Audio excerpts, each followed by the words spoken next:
The Federal Reserve has decided to hold interest rates steady once again. So what does this mean for mortgage rates and affordability? We have Brian Koester. He's back with the CEO of Real Estate Connections here with us to talk about these interest rates and tell us really what this means for people who want to buy. What does this mean for your interest rates now?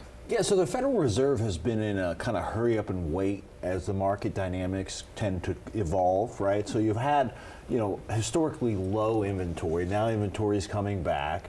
Investor demand is good for the, global marketplace, and so they're trying to see what happens, right? Now what that has done is put people in a holding pattern, right, where the market's not moving as much, but that's relatively normal, and I think you should start to see some normalization over the next month or so. Okay, well, that is good news. And what about steady interest rates affecting the global interests? What does that mean? Well, so the U.S. and the U.S. marketplace, specifically the housing marketplace, is the biggest market in the world, right? So stability for investors is good, right? Mm-hmm. If they drop rates, what you have is a big sell-off of existing inventory or existing mortgages. And so they're trying to keep things as steady as possible as the economy faces some uncertainty. And there are certain parts of the U.S. that really could be hit harder. So what are those areas, and how much longer would they have to face this? So Florida's getting hit right now, right? So Florida's getting hit.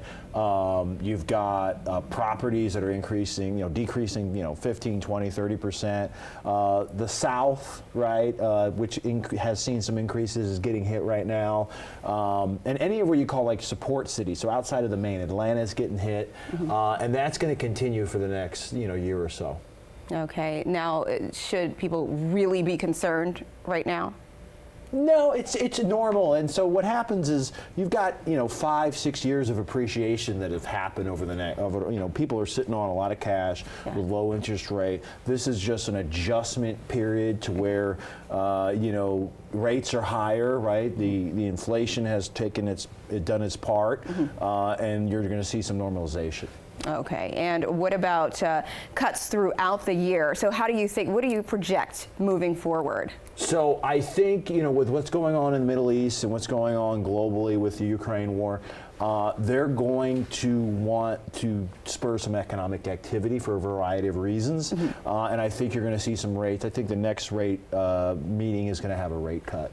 Okay, all right, so that is good news then. Let's hope that does happen. Thank you so much, Brian, CEO of Real Estate Connection. Always here to just make sense out of all of this. Okay, thank you. Thank you. All right, we'll be right back after the break.